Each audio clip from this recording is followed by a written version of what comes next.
The original... Excuse me.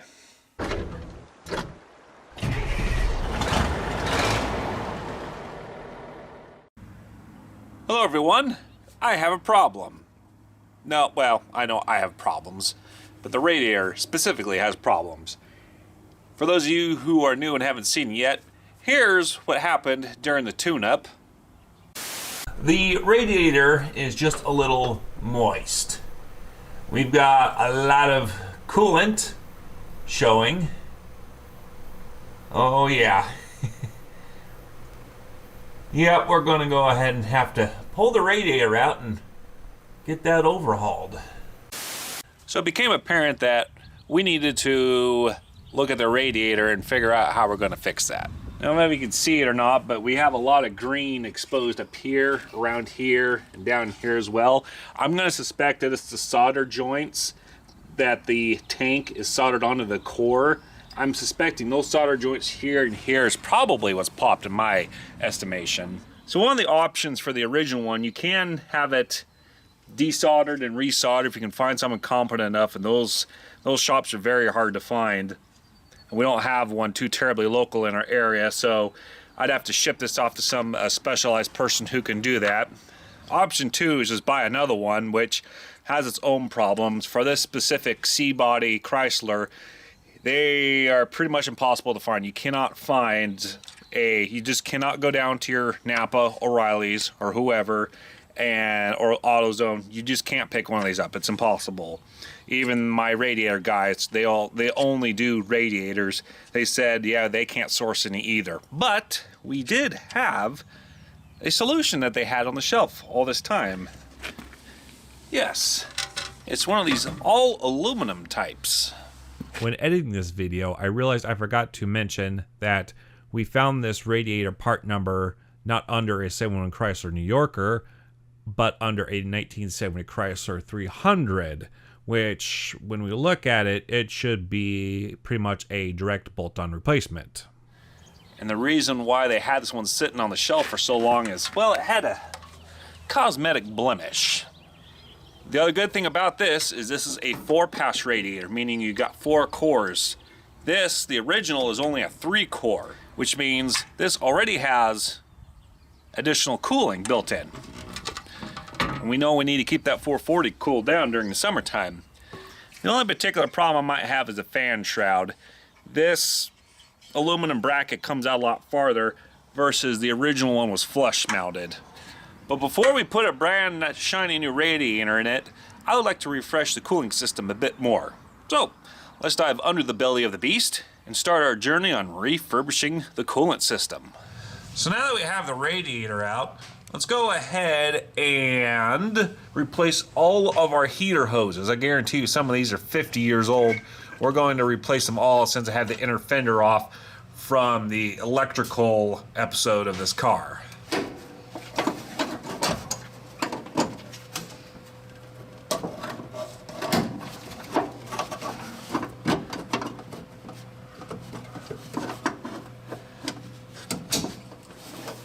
If I had regular hose clamps, I'd probably be done with this by now. Oh, goodness, let's go.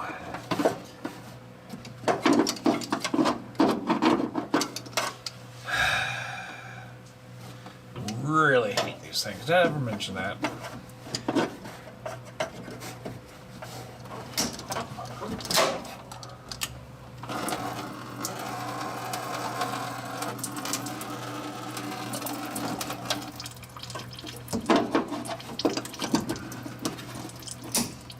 Yeah.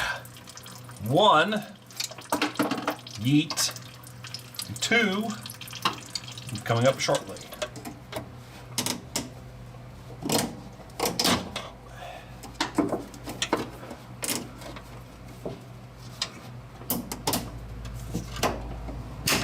Ah, goodness. Ah.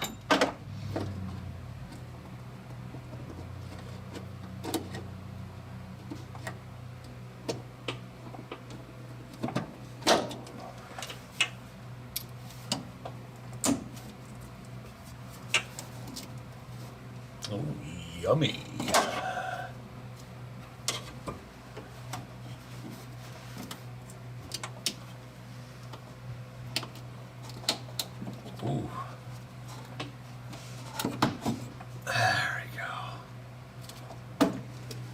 Cats can't scratch the paint on this car.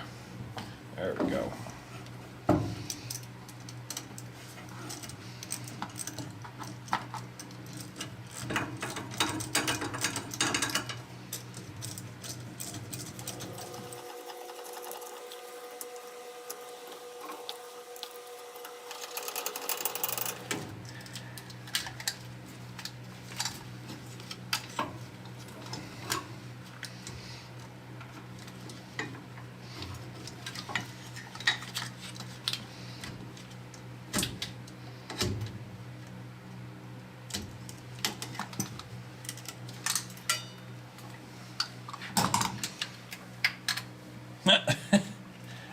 Well, this hose clamp was easy. It sheared off.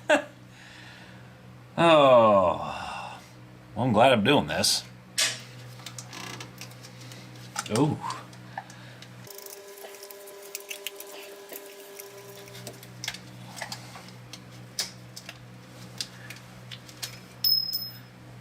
There goes the other half.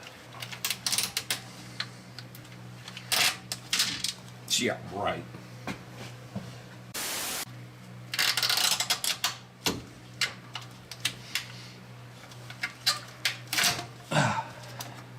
Well, that one held together. Since we're here, I'm gonna go ahead and replace the high-low temperature sensor because it's really easy to get to and they're dirt cheap, as well as the thermostat as well.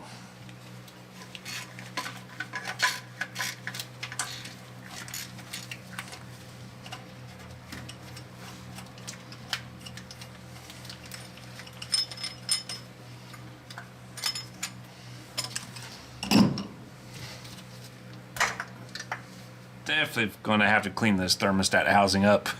There's only 50 years worth of junk buildup on here.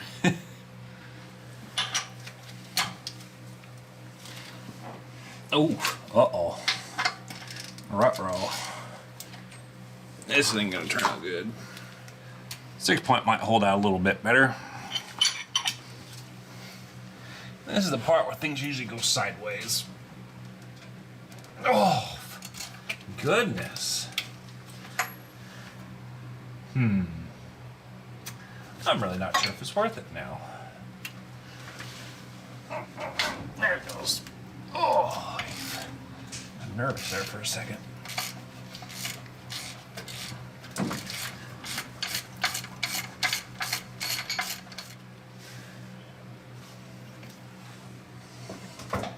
And before we get to the next bit, I have one little bit of housekeeping that I need to do.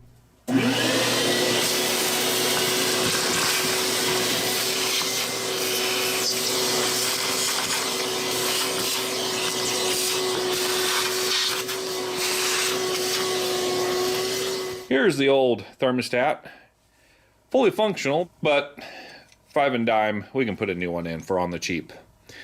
Now, this goes for, I don't know, most cars. You notice we don't have a hole here on the side. We need to make a hole right, well, basically anywhere right here or right here. This will help bleed the air for the first time. Kind of surprised that the original doesn't have one either. So in order to help bleed the air from your cooling system and to get everything circulating a lot faster, not have a airlock up and no water flowing, we're going to drill a small hole off to the side here.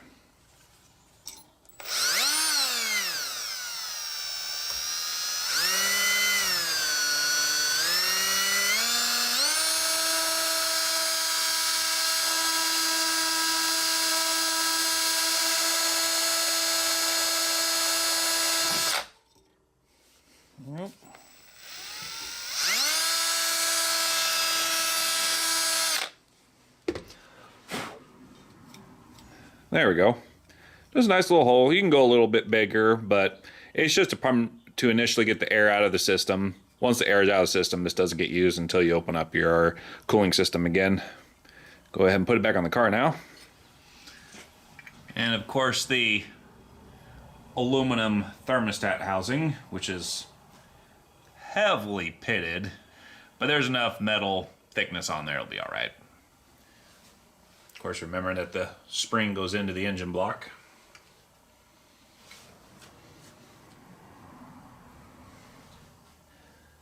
Two new bolts with anti-seize on them, or never seize, whichever, tomato.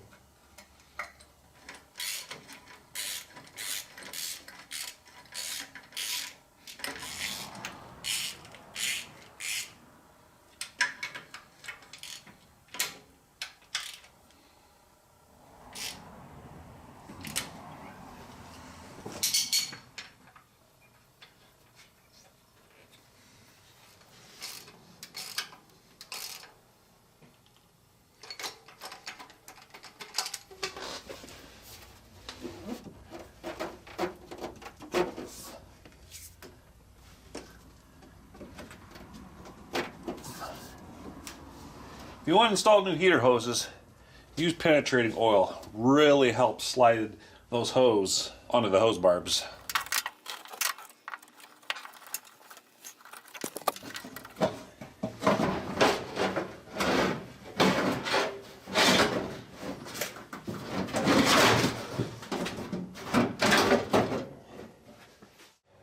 So I have plans on replacing the stock water pump with a high flow water pump. I think it would work a lot better for the bigger radiator we're putting in it.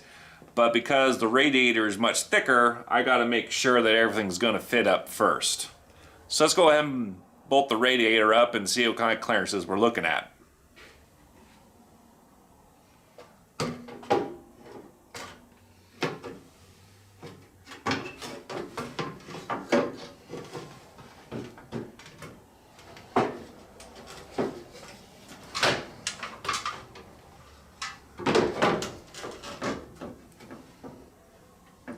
So as you can see, it is pretty golly gosh darn close.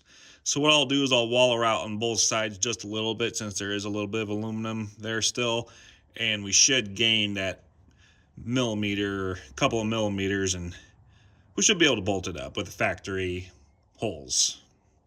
Just.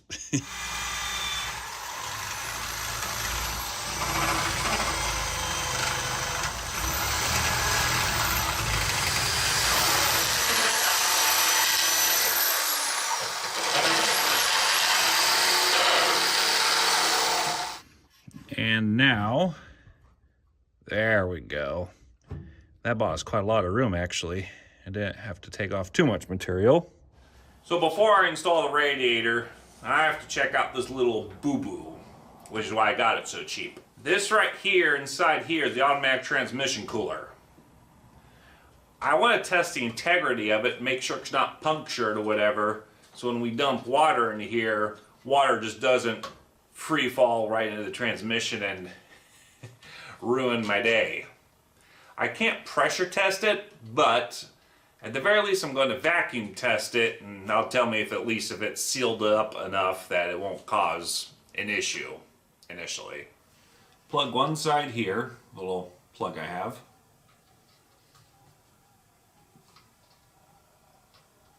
And we'll simply hoover on the other side with our vacuum pump and see if it holds.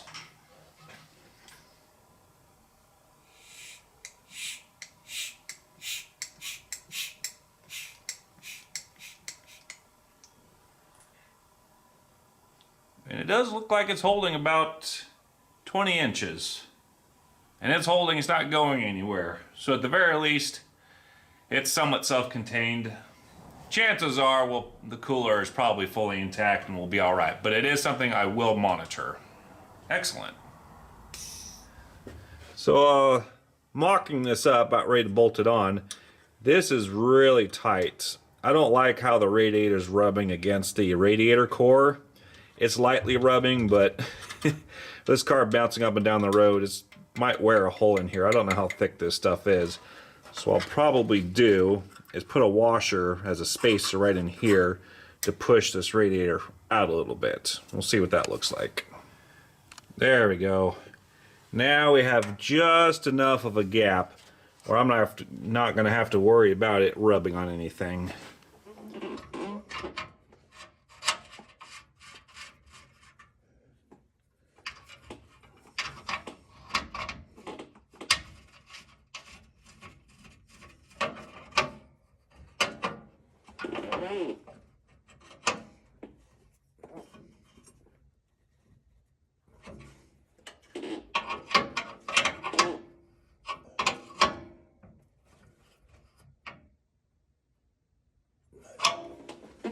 Then we'll go ahead and remove the old water pump and replace it with a slightly better model.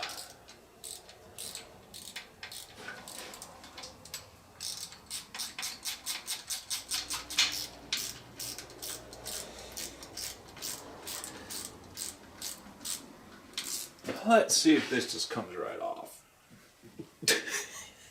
No. Right, let's step this up one click. Ah. Wait, whoa, whoa, whoa, whoa, whoa, whoa. I didn't go splashy splash. I must say, the old pump looks really, really good. I think it is original, because again, there's your Pentastar. Let's bust a new one open and see what that looks like. Taking a look at the water pump, you will realize that the impeller blades are significantly longer than the factory original blades.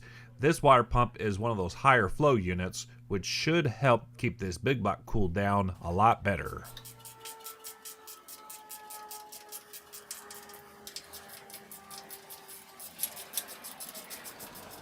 Now we're going to work on the fan clutch. This is, I would assume, is the original. The way you test these is you turn them around, and as you turn them around for a few seconds, it should start to break loose and feel a lot looser, or it should be less effort to spin. To keep this big engine cooled, I'm going to upgrade the original clutch with a little bit of a heavier duty model. The original factory model, basically be your standard duty, I guess you would call it. They engage about 60 to 70%. What that means is this is not a true one-to-one. There will always be clutch slippage. With the new fan clutch, it'll engage the fan anywhere from 70 to 80% when it needs to be on. So basically the fan's going to be turning a little bit faster, a little bit less clutch slippage on here, the aid and the fan spinning around a little bit faster and pulling more air through the radiator.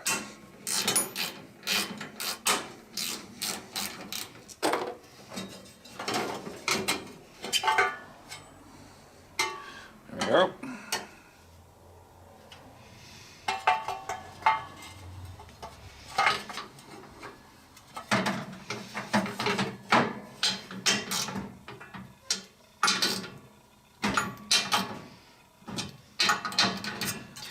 One new fan clutch bolted onto the fan.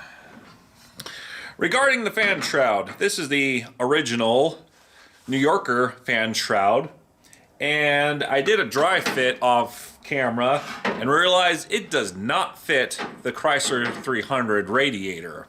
The holes are the correct width, but the spacing on them on each side is too narrow.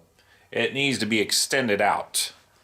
So then I got to thinking, I had a hot moment and actually thought for a second, you can't get a radiator for a 71 Chrysler New Yorker new from the store, but you can get the Chrysler 300 radiator, which is this one right here from 1970. What are the chances that I can get a fan shroud for a 70 Chrysler 300 and it would just bolt right in? So I went on the internet and discovered, why yes, you can actually. And to top this all off, it is a genuine Mopar. That's got to be worth at least a couple of horsepower points, I would imagine. Fantastic. I did size it up off camera and it works great. So let's go ahead and throw the last of the components on and get this thing warmed up and see how many leaks erupt from it. First, we gotta put on the water pump pulley and the belt. This belt's non-adjustable. This is definitely Chrysler's not so finer moments. Then we get over the crankshaft, and you simply pull up on the pulley to get it onto the water pump.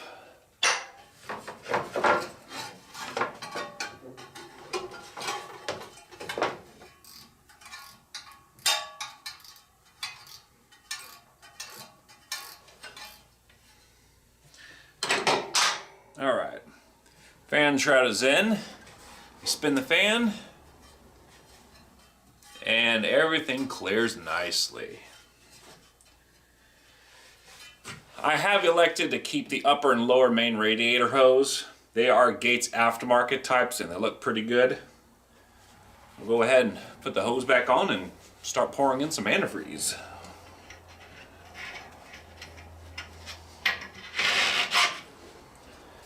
Oh, I forgot to replace my belts.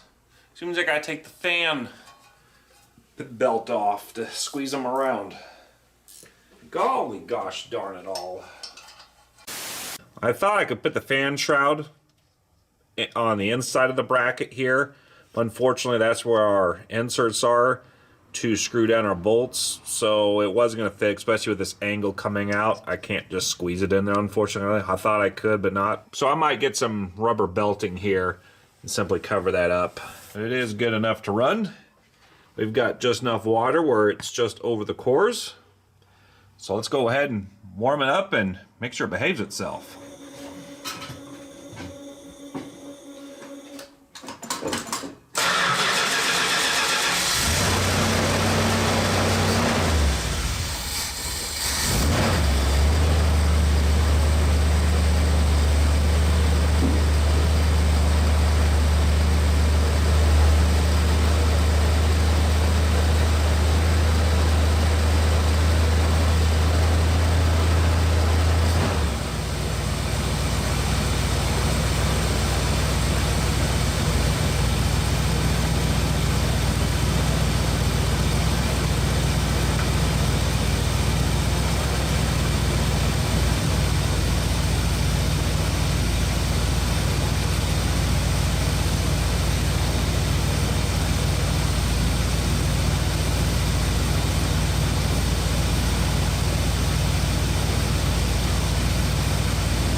No leaks at the water pump. And no leaks down here either. So that being said, we'll see you guys later and stay cool.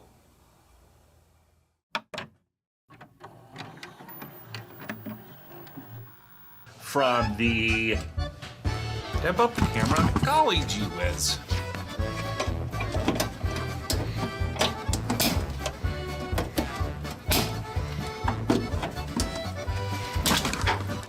Shoot. I know. This is your last stand, I know. But your presence is no longer required. I'm going to use 2 new bolts. Well, fine then.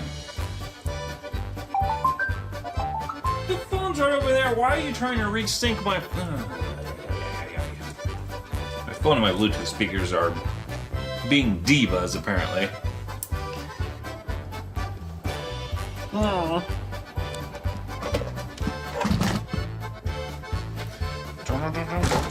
shoot. This poor camera. Everything still works. So I do have plans of replacing the original water pump with a higher. So now we'll go ahead and put the radiator in. I do have plans to replace. No, what is that? So I do have plans of replacing the stock. So I do have plans of replacing the stock radiator I am doing that. No, stock water pump. If you will take note, you can see the blades on the new fan. And no leaks down here either. Oh, my wrist cannot do that. And no leaks down here. Oh, whoops.